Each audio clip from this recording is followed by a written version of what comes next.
Are you still up? I want to emphasize a point in our seminar today, and that's simple as this. You were born to win. In my mind, there's absolutely no doubt about it. You were born to win. And I want to start with a story which I think says a lot. The year is 1974. There's a game scheduled between Notre Dame University and the mighty UCLA Bruins. UCLA is running absolutely roughshod over the competition. They've won 10 of 12 national championships, including 7 in a row. They've got the longest unbeaten streak in college basketball history. They're the overwhelming favorite to beat Notre Dame. But Notre Dame has a new coach. This new coach is a fella named Digger Phelps. Now, Digger Phelps is excited, he's enthusiastic, he's all motivated, he's turned on, and he doesn't believe the media when they say that UCLA is going to be running roughshod over Notre Dame. Now, at the end of Monday's practice session, Digger had his team doing a most unusual thing. He had them run down to the end of the courts and cut down the nets.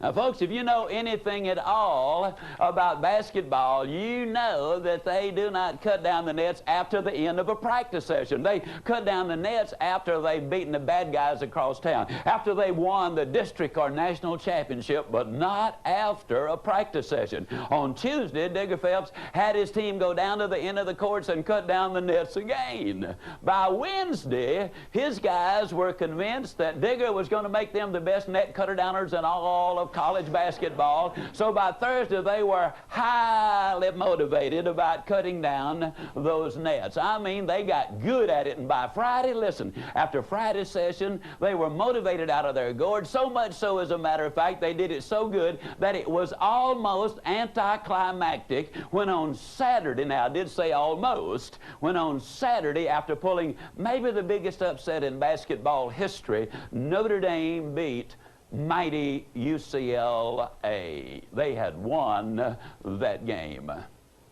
Now, folks, you've got to know that I'm not going to have the audacity to stand here or maybe kneel here and tell you that the reason that Notre Dame won the game is because they had been practicing cutting down the nets all week long.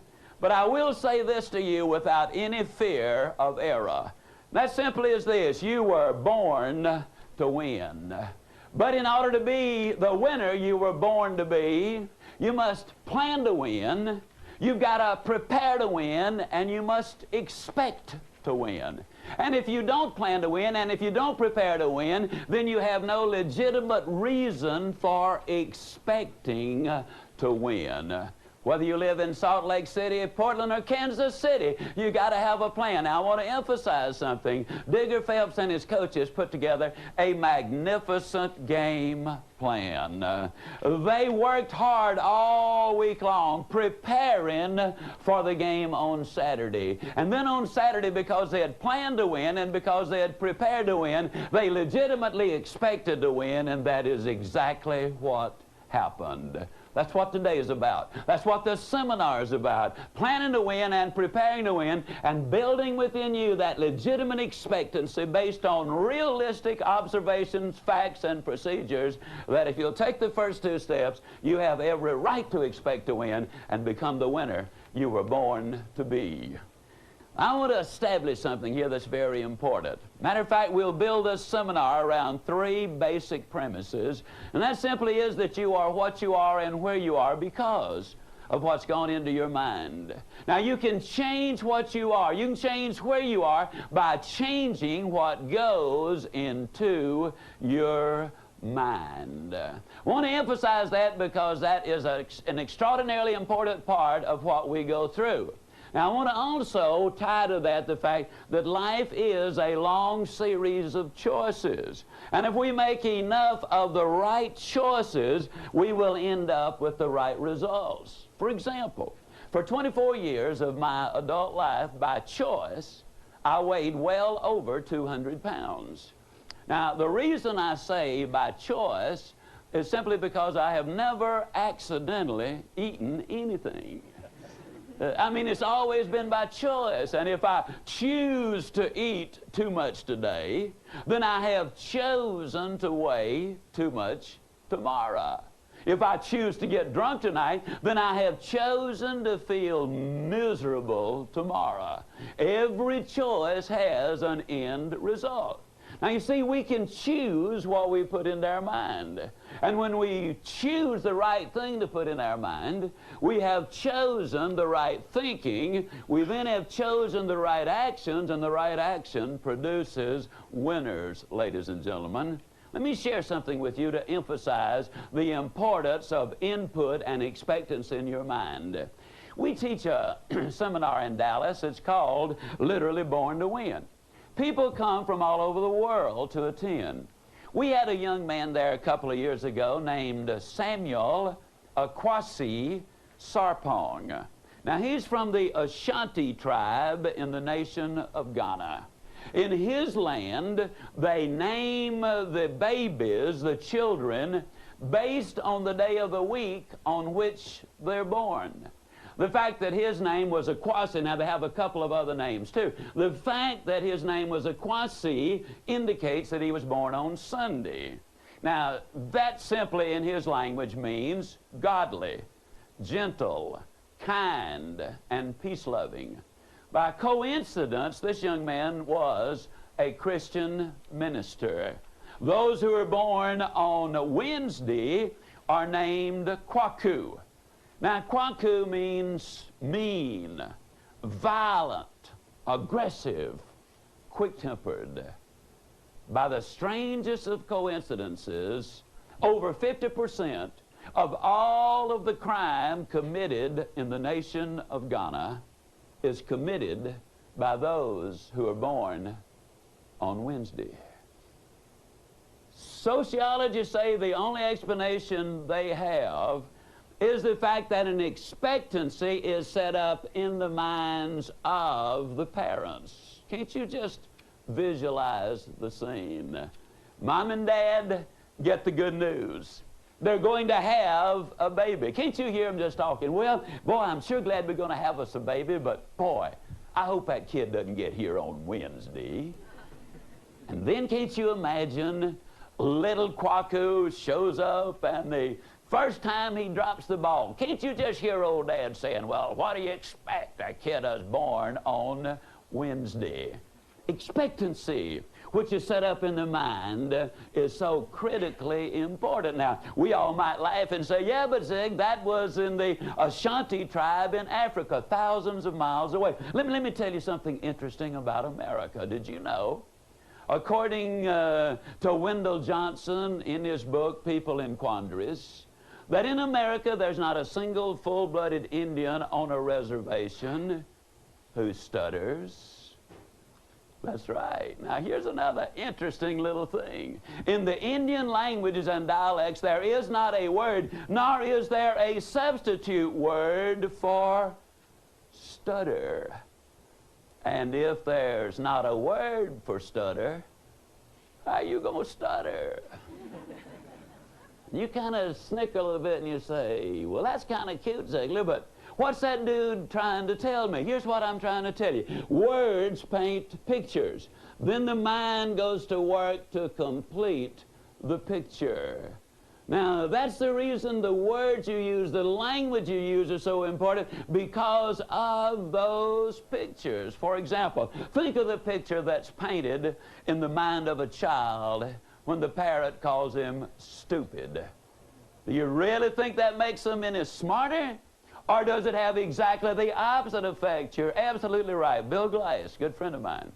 Bill is the former All-Pro end for the Cleveland Browns. And Bill does a lot of work in the prisons in America today. And he says that over 90% of the men and women who are incarcerated in our prisons today were repeatedly told by their parents, one of these days, you are going to end up in jail.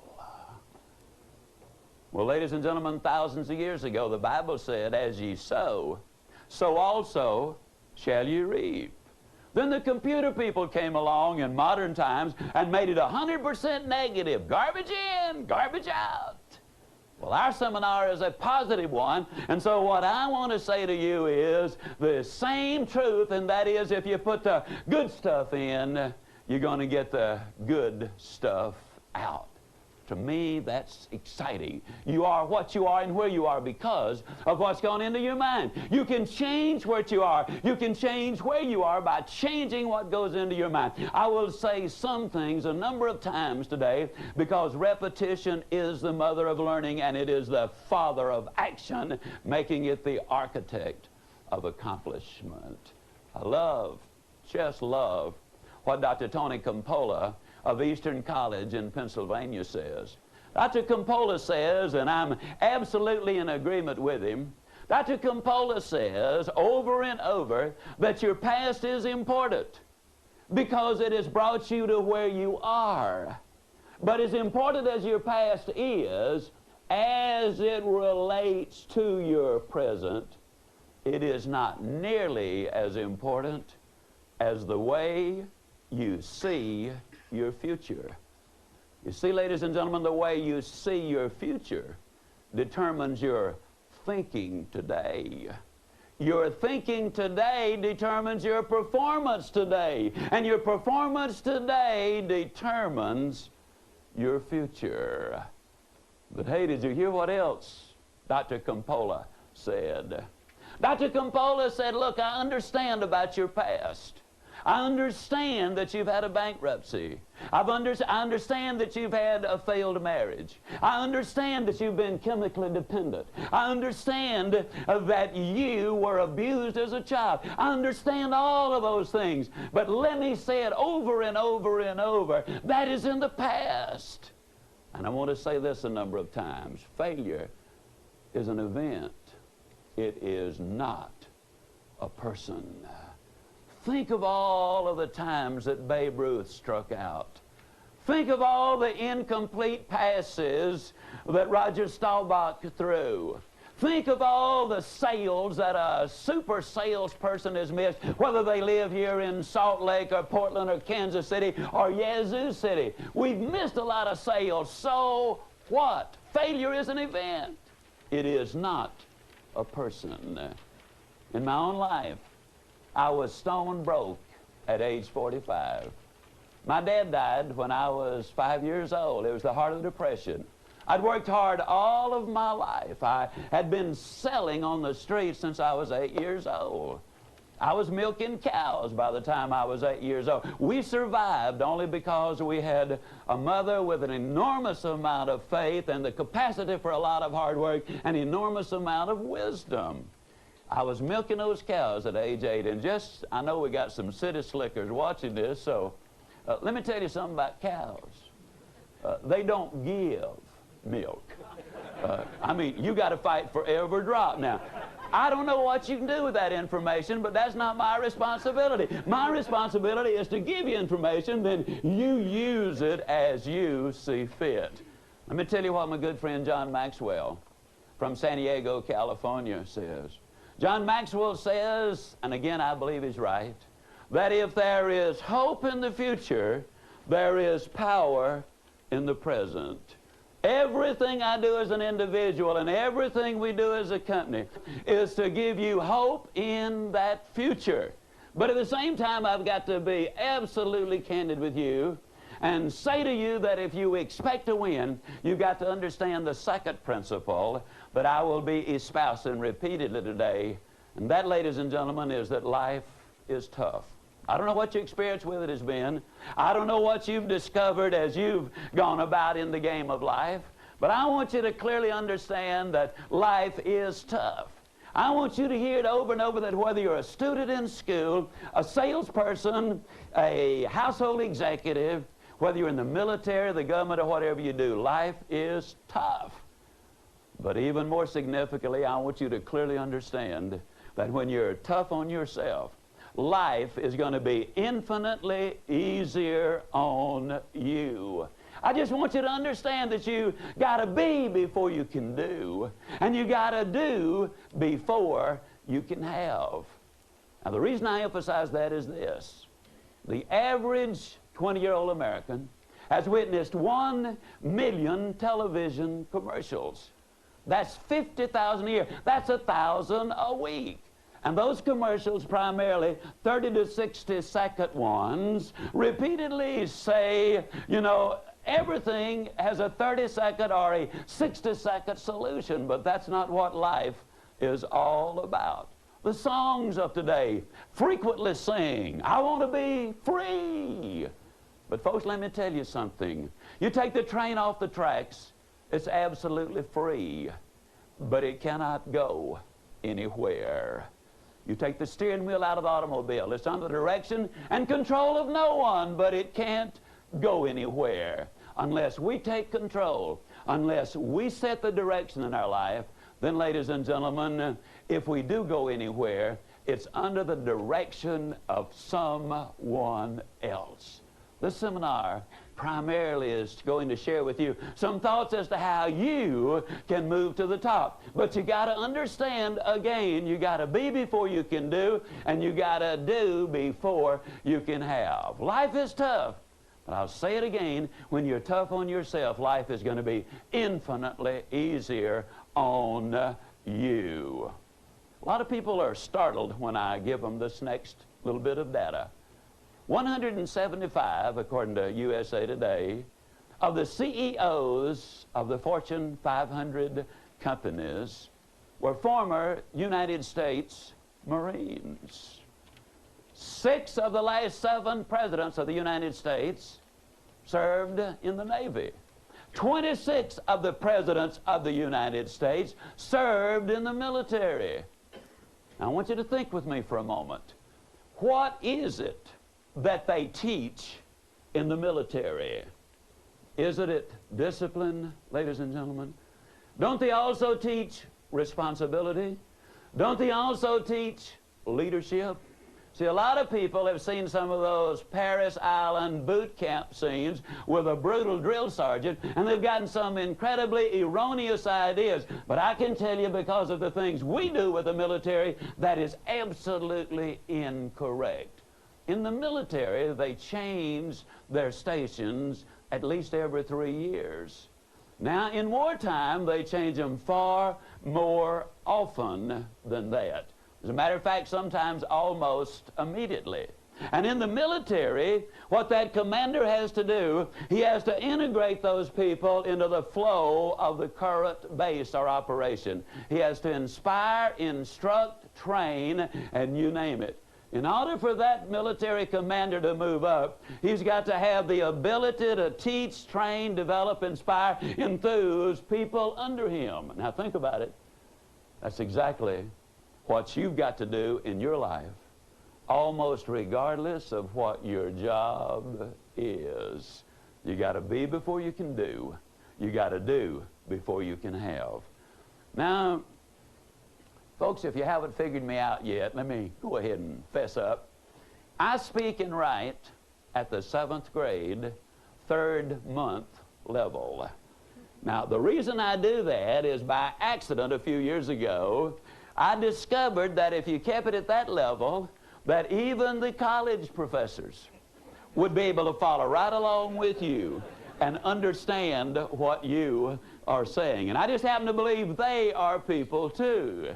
But as my good friend, Dr. Steve Franklin from Emory University, the college professor who gave me this little bit, had to say, you know, Zig, the great truths in life are the simple truths. He said, you don't need 3 moving parts and 4 syllables for something to be significant. Think about it for a moment, Zig. There are only 3 pure colors on the face of this earth. But look at what Michelangelo did with those 3 colors. There are only 10 digits, but look at what Einstein did with them. There are only 7 notes, but look what Chopin and Beethoven and Vivaldi did with those 7 notes.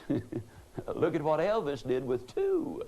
I mean, it just really doesn't have to be that complicated. Lincoln's Gettysburg Address, as you well know, delivered right after the Battle of Gettysburg, which took place during the War of Northern Aggression. Just depends on which history book you read, folks. It really does. Lincoln's Gettysburg Address, 262 words. 202 of them were one syllable. One syllable, simple and direct is what I'm talking about. Let me say it again, ladies and gentlemen, life is tough. But when you're tough on yourself and keep it simple so that we can clearly understand it, then life can be enormously rewarding, tremendously exciting, but it's not necessarily going to be easy. You remember earlier I said that for 24 years of my adult life I weighed well over 200 pounds. 17 years ago I got sick and tired of being sick and tired. So I got on a diet and exercise program. Up until then, my idea of exercise simply was to fill the tub, take a bath, pull the plug, and fight the current. I mean, you know, that was it. And any way you cut it, that's just not much of an exercise program. During the next 10 months, not only did I learn to hate jogging, but the truth is I learned to hate joggers. Now, I don't know what your experience with joggers have been, but let me tell you my experience with joggers. Every time I saw one, he's jumping up and down and saying, "Man, it makes you feel so good." Feel good? I was hurting and hating every step I could possibly take. I mean, I hated it, but I hated even more being sick and tired and not having the energy that I really needed. And so I stayed with it. How clearly I remember, for you good folks up in Portland, Oregon, that magnificent day there on Portland State University campus. It was high noon, had a seminar at 4. I was out there doing my running, and all of a sudden it dawned on me that the ground was flowing smoothly beneath my feet. I was breathing easily. That's the day I changed my vocabulary. Please don't miss this. Ladies and gentlemen, you don't pay the price for good health. You enjoy the benefits of good health. There are those words again. You don't pay the price for a good marriage. You pay the price for a poor marriage. You enjoy the benefits of a good one.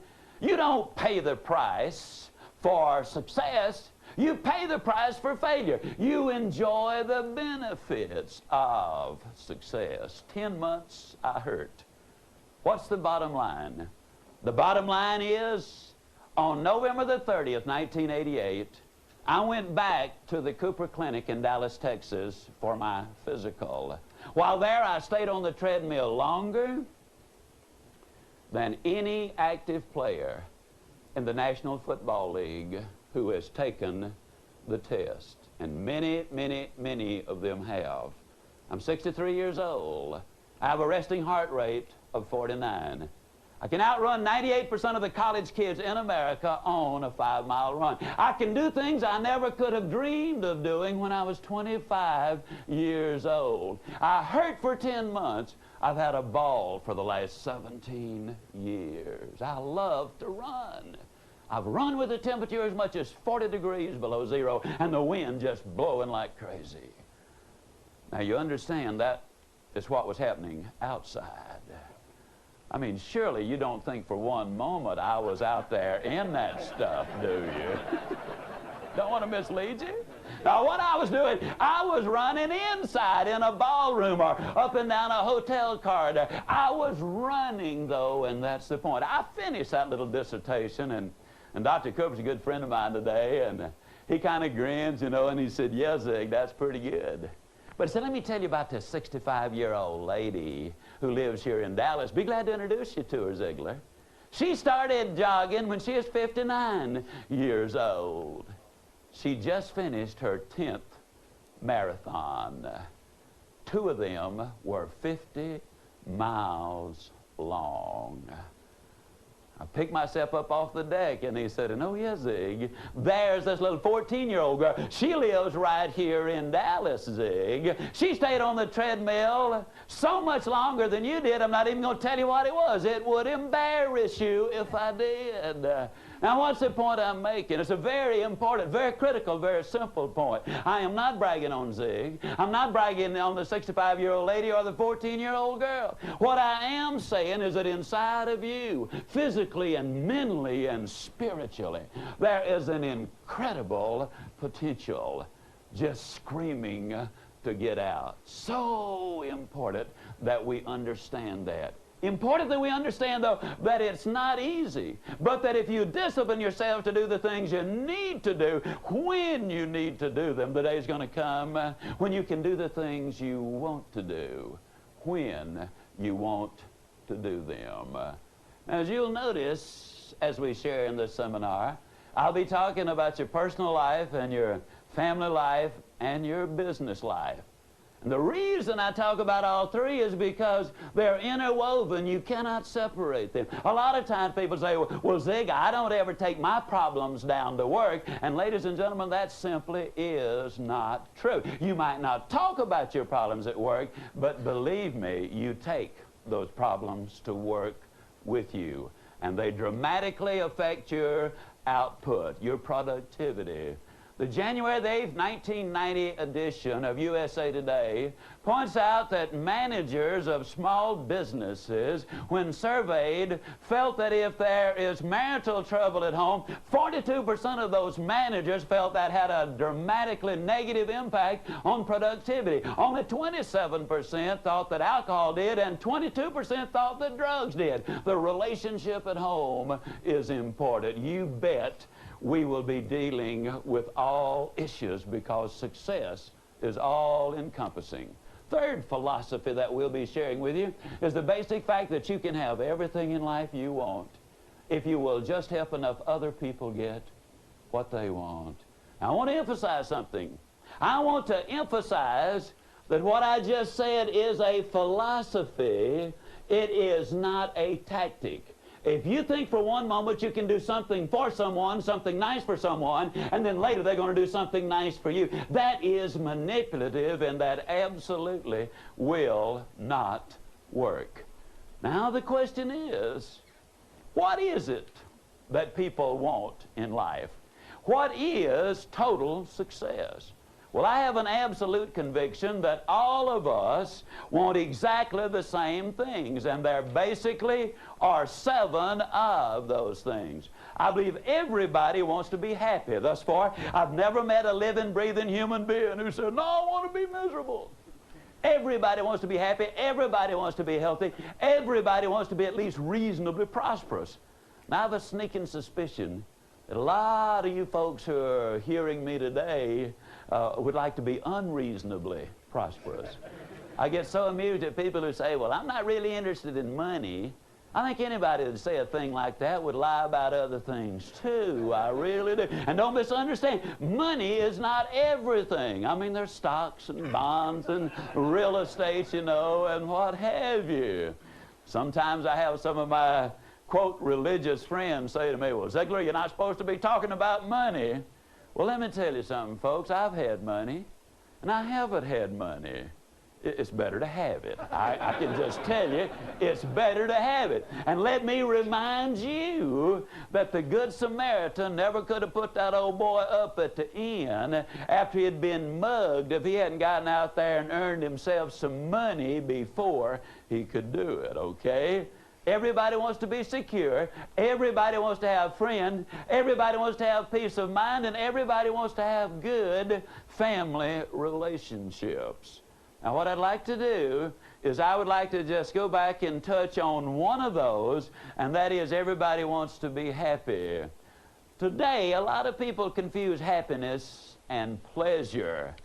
I believe in pleasure too. Let me give you an example. I love desserts. I could eat good ice cream 3 times a day, 7 days a week, 365 days a year. I could actually do that and then eat something in between meals. That would give me much pleasure. But the question is, how happy would I be at 486 pounds? See what I'm getting at? Another simple example. I've never tried crack cocaine or cocaine, never will. But scientifically speaking, let me tell you, a lot of people take it because they, quote, want to be happy. The interesting tragedy is this. If you take cocaine long enough, and for some people that's one time, it destroys the brain's capacity to reproduce dopamine and norepinephrine. And without those two chemicals in your body, which your brain naturally produces, without those two chemicals in your body, it is impossible to experience joy and happiness. Isn't that ironical? You take it to be happy, and then that destroys all chance of happiness. Ask yourself 3 basic questions every time you get ready to indulge in pleasure. Now, like I say, I believe in pleasure. As a matter of fact, I believe that if you don't have some pleasures, you can't be happy. But distinguish the important things. 3 questions. Number 1, can I repeat this pleasure indefinitely and be happy? Number 2, now this one's kind of sneaky. Would I be willing for my mama to know I did it? Now, you know, when you answer that one, ladies and gentlemen, that'll keep you from doing a lot of things that get folks in trouble. And number 3, will this pleasure bring misery to someone else? It's just a fact of life. You cannot be happy on somebody else's misery. A couple of years ago, I had a young man in my office. I don't have a chance to do this very often, but his friend was concerned deeply about him because he literally was losing his family and was destroying his health in the process. And so he wanted me to see if I could persuade the young man about something important.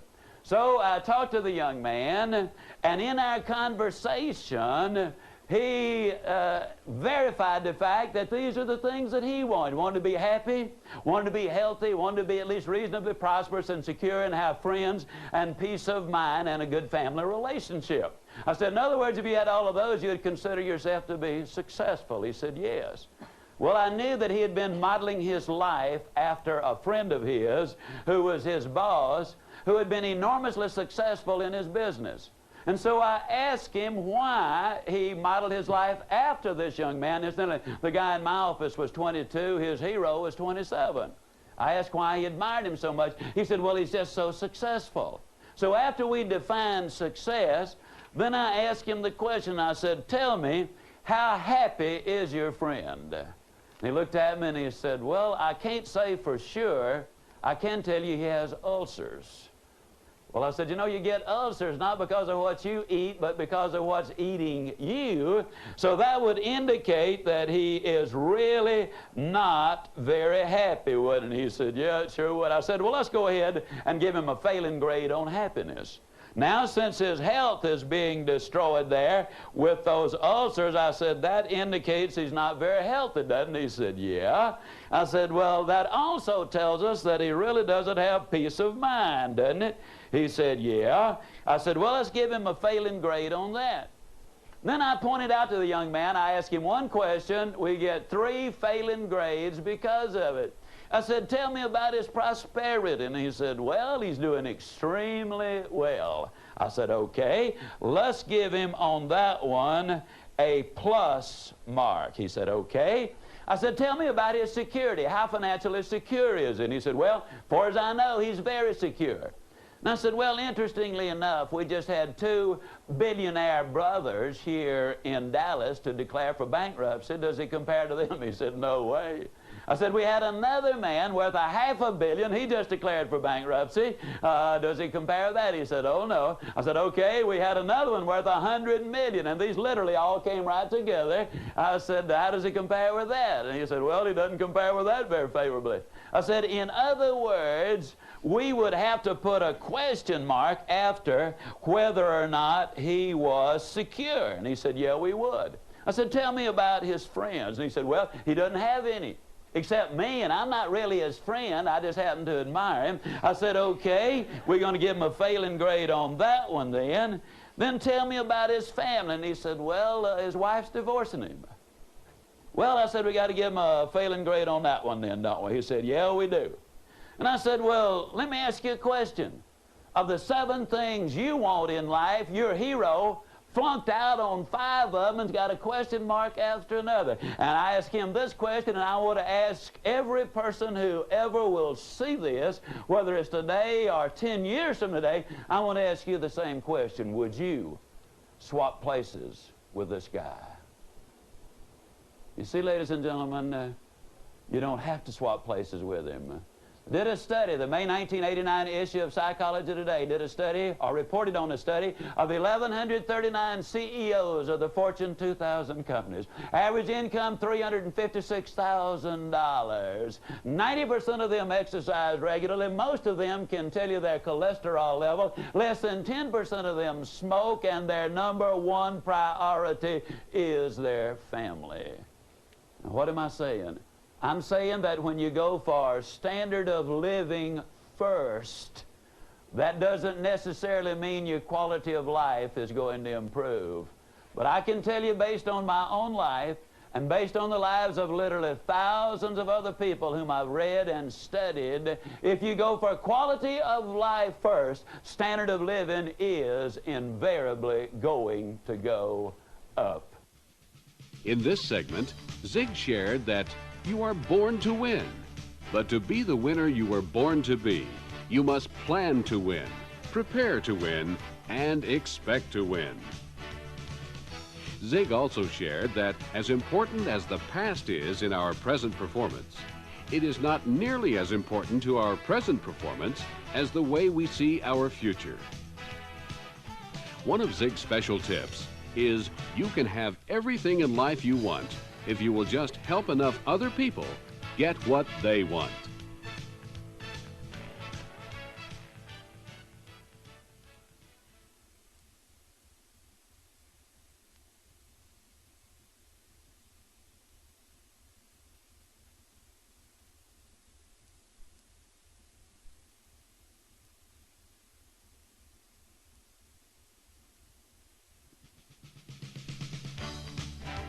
Welcome to Segment 2 of the Qualities of Success, a blueprint for achievement. In this presentation, Mr. Ziglar discusses the qualities of a winner. Here's Master Motivator, Zig Ziglar.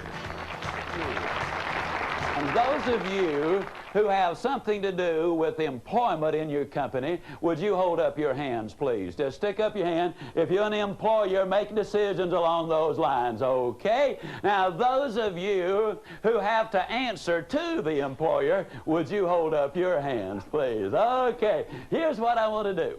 I want you employers to imagine that you've got an immediate opening in your company. And what you want to do is you want to find the dream person to fill the opening. You've just heard a computerized service that will enable you to locate this dream person. You can literally get on that computer and program in every desirable quality that you want that employee to have. So employers, start thinking about the dream employee. And for you employees, I want you to think like this. Imagine, if you will, that when you go to work tomorrow, they will ask you or say to you, we now have got a new boss, or your boss has just been promoted, and we want you to choose your new supervisor boss. We want you to come up with every quality you want this supervisor boss to have. That's what I want you to do, okay? What's the first dream quality that you think about? Integrity, that is number one. Okay, you want somebody who's loyal. Give me another one. Dependability, all right, put that one down. Positive mental attitude. Enthusiastic, okay, boy, that is so important. Motivated. Somebody who is motivated, absolutely. Humility. Somebody who is humble, absolutely. That is so important. Humility. Give me another one. Somebody with a sense of humor. Okay, you got, hey, we're sure getting some good ones. Loves people and a sense of humor. Just put humor there. Give me another one. Somebody who is prompt. We can write that a little easier than we can punctuality. Somebody who is there. Okay, give me another one. good communicator. Somebody who is a communicator, absolutely. You got to have that. A lot of people think when you take turns talking, that's communication, and that simply is not necessarily so. Now, let me take a count on that. That's 2, 4, 6, 8, 10, 12, 14. That is 28 magnificent qualities. Let me ask you folks a question. How many of you believe that anybody with those qualities right there would make a magnificent employee at the place you're working right now? Can I see your hand? How many of you believe they'd make a magnificent boss? How many of you believe that anybody with those qualities could get a job anywhere at any time under any circumstances and be successful in that job? Can I see your hand? Okay. How many of you would just love to have a mate with all of those qualities?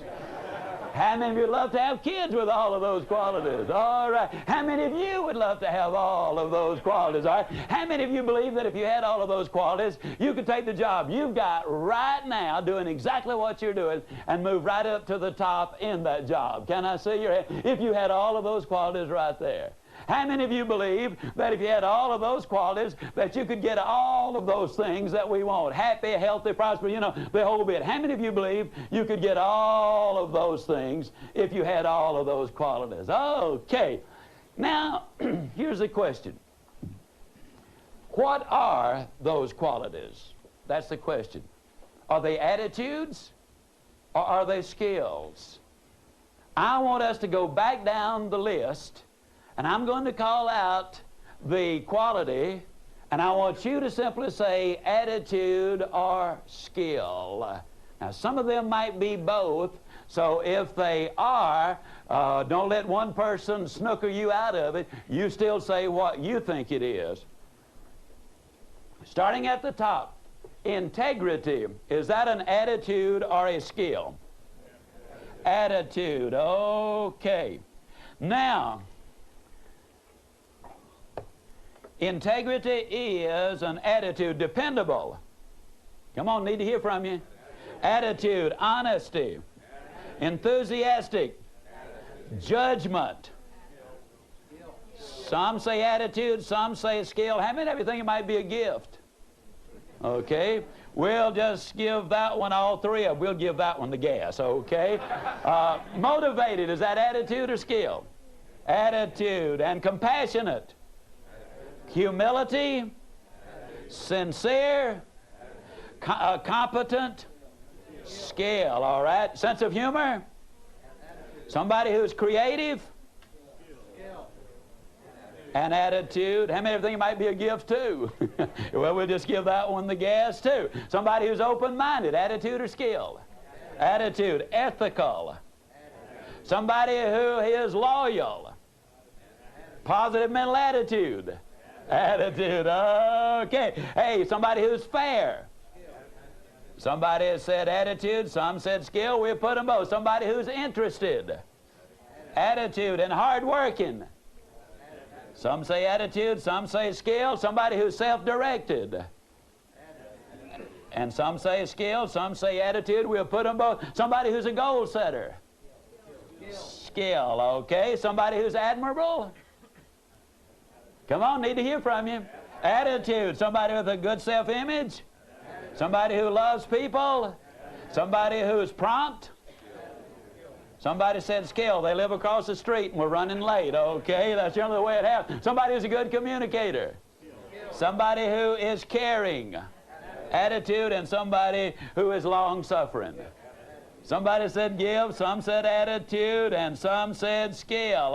Okay, out of the 28, let's see what we've got. We got 1, 2, 3, 4, 5, 6, 7, 8, 9, 10, 11, 12, 13, 14, 15, 16, 17, 18 of the 28 are straight attitudes. And let me see, we've got 1, 2, 3, 4, 5, 6. 6 of the additional ones, which also involve attitude, 24 of the 28 involve our attitude. Now, let me ask you a question. How many of you believe, based on what you just said, that your attitude is pretty important? Can I see your hands, please? Okay, there's no doubt about it. How many of you believe that if we taught these qualities in our schools, that we would have an even better America? Can I see your hand? How many of you believe that this would be a strong step towards solving our drug problem today? You think about it. Can you imagine a youngster or an oldster getting involved in drugs and crime and promiscuity if they had these qualities going for them? I absolutely cannot imagine it. How many of you, and I'd like to see your hands, I can only see at the moment in Salt Lake City, but how many of you believe that these qualities should be taught in our public school system? Can I see your hands? Okay. How many of you believe we'd really have something in America if we taught these at home initially and then reinforced them in school? Wouldn't that be wonderful? Now, a lot of people say, but wait a minute, Zig, those are values, and you can't teach values in school. My friend, that is all we really teach. We teach values, everything in every way about life. We teach them. We really do. Let me ask you a question. Whose values are these? Who gave me the words? You did, okay. Whose values are they? Whose kids are they? Okay, whose schools are they? Now think about it. Can you think of any reason why you should not be teaching your kids your values in your schools? Let me tell you a fact of life. I've been beating the bushes for 43 years. Not once in my 63 years. Not once in my entire lifetime have I ever had an employer say to me, well, Zig, I really appreciate you sending that young lady to me for an interview. But Zig, we couldn't use anybody like her in our company. Well, you realize she has integrity, is completely dependable, is absolutely honest, is tremendously enthusiastic, has tremendous judgment, is highly motivated. No, Zig, we couldn't use anybody like that. You know what they've told me 10,000 times? You send me somebody with those basic qualities, and I'll teach them how to run the gizmo that manufactures the widgets. Send me those qualities, and I'll teach them the other. Now, I want to emphasize a point. That's the place you start, folks. When you have those qualities, amazing things happen. Now, if you want to be a physician, you still got to go to medical school and learn medicine. If you want to be a dentist, you still got to go to dental school. If you want to be an accountant, you still got to study that. But what we've discovered is this. Anybody who has these basic foundational qualities can learn and do learn the other things far more easily and quickly, and they become better at it. Now, here's a question. I keep using a specific word. I keep saying teach, teach, teach. Can you actually teach this kind of thing? How many of you believe you can teach integrity? Can I see your hands? How many of you believe that you can teach dependability? How many of you believe you can teach honesty? How many of you believe you can teach enthusiasm? If you will go down the list, you will discover that of the 28 qualities that you have identified, ladies and gentlemen, 28 of those qualities can be taught. Don't miss this. Because if we clearly communicate this, it can have a dramatic impact in your life. If they can be taught, their skills. If they can be taught, their skills. And let me tell you why I get so tremendously excited about that. That tells me I got a chance in life. That tells me that my children and my grandchildren have a chance in life. That tells me that you and your children and your grandchildren have got a chance in life, because if they can be taught, then, my friend, you can learn those skills. That tells me that that youngster who left the slums this morning without a bite of food to eat and literally almost with a kick in the rear has never had a word of encouragement. That tells me that if that youngster is fortunate enough to encounter a Jaime Escalante, stand and deliver. If you didn't see it when it was on television, you have a responsibility and a tremendous opportunity to go to the video store and pick up a copy. It's a story that takes place in the barrio in Los Angeles, a Mexican community. The kids there are high on drugs. Teenage pregnancy is literally running rampant all over the place. And here they have so many dropouts. And the kids who graduate from high school don't really have an education. There's little hope. And then along comes Jaime Escalante, a businessman. And he looks at those kids and he said, those kids can learn if somebody will love them enough to discipline them enough to require that they learn. A Gallup poll revealed that 90% of our graduating seniors wish that their parents and their teachers loved them enough to discipline them to do the things they need to do and expected them to do more.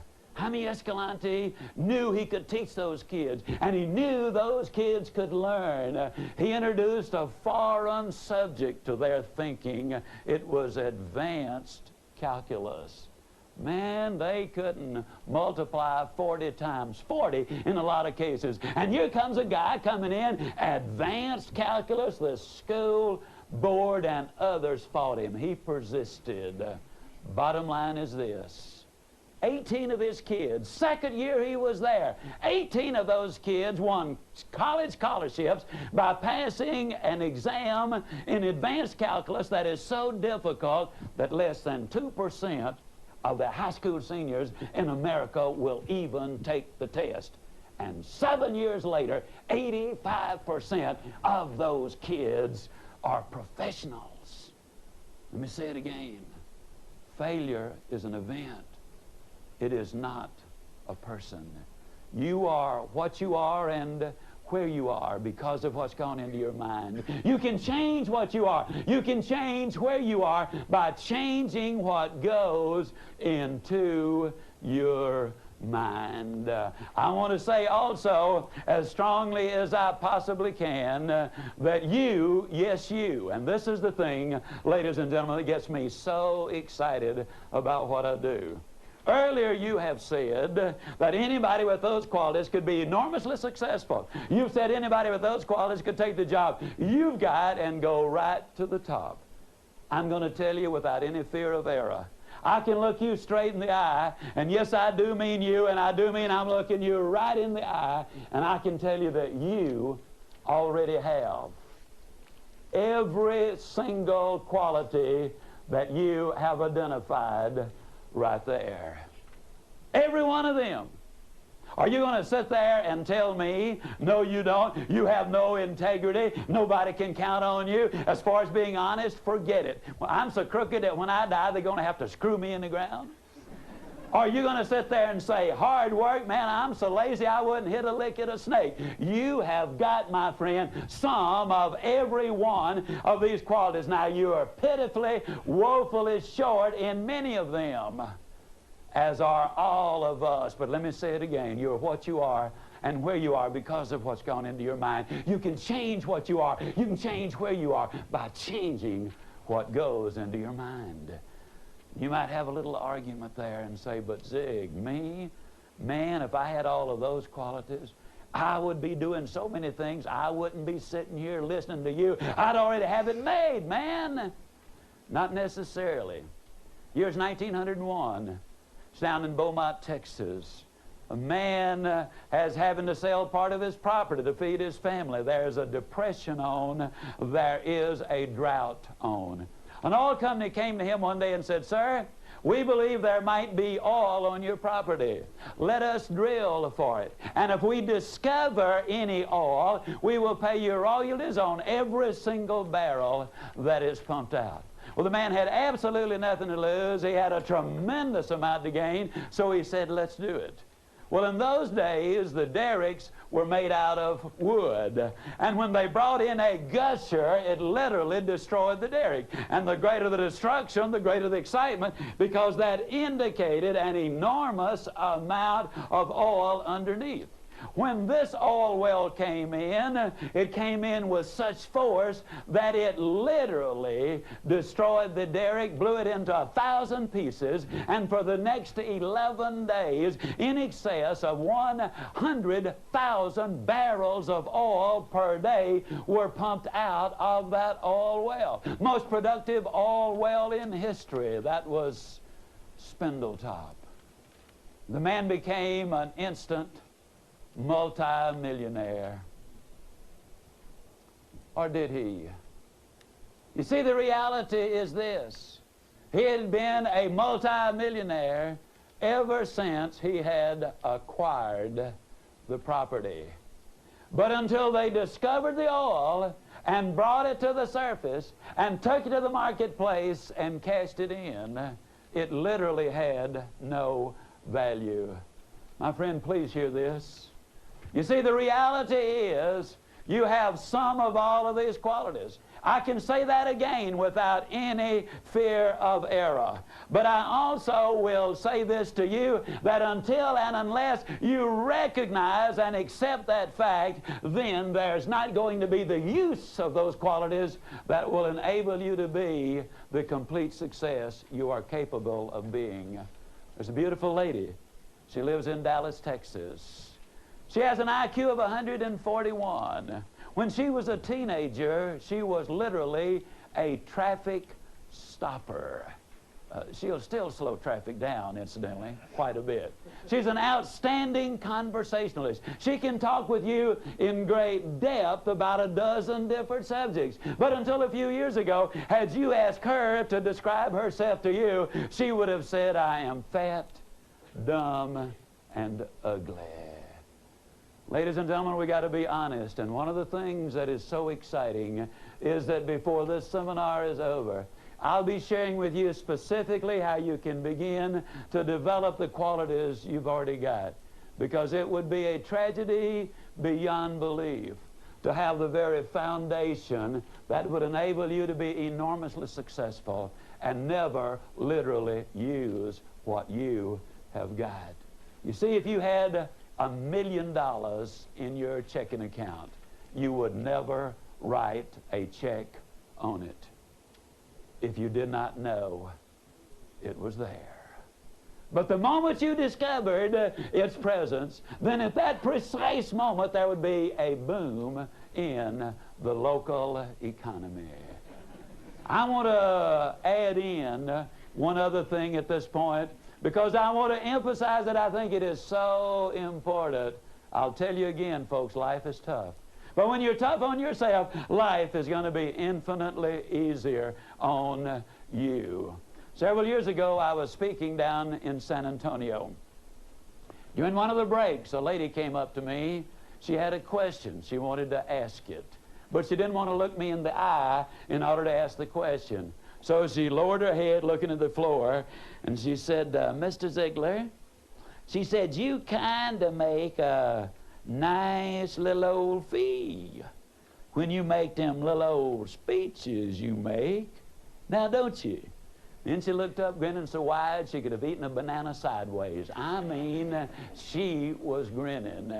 Now, I looked at her and I said, "Now, ma'am, I don't have any idea where you heard that. Have no idea where you got the message. But it's absolutely incorrect. It is a vicious rumor, and I don't want that to ever spread out of this room. I want to stop it right here." I said, "The truth is, I really make a great big old fee for them little old speeches I make."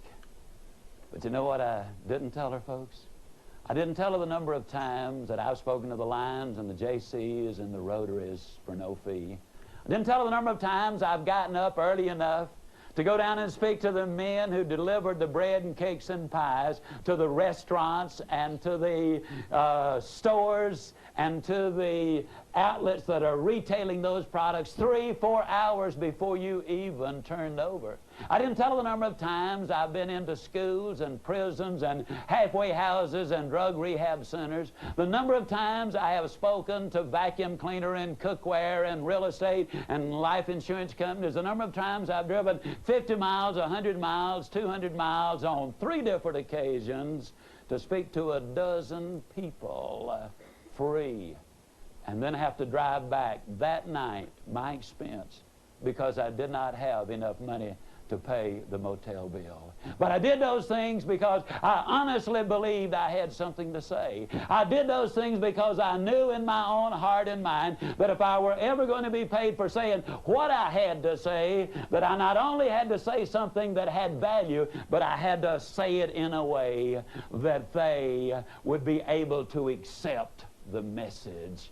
And I did it because, as my good friend Steve Brown from Atlanta, Georgia says, anything worth doing is worth doing poorly until you can learn to do it well. Now think about that. If we could all take 3 lessons from the pro at the country club and then be good enough to make the PGA Tour, there'd be thousands and thousands of people on the PGA Tour, and then there'd be nothing in it for anyone. If you could become a super salesperson by taking a weekend course in selling, and then you'd be just absolutely professional, then I can assure all of you salespeople that the rewards would be almost non-existent. If you could become a physician by taking a 3-week course at the university, we'd have millions of physicians, and then there'd be very little compensation and no satisfaction. No, if it's worth doing poorly until you can learn to do it well. Never making the same mistake again, learning from each one, getting better and better, understanding always that failure is an event, it is not a person. In this segment, one of Zig's most exciting points is you already have some of every single success quality we listed. Now they must be developed. It's very important to remember that failure is an event. It is not a person. And finally, Zig reminds us that life is tough. But if you're tough on yourself, life will be infinitely easier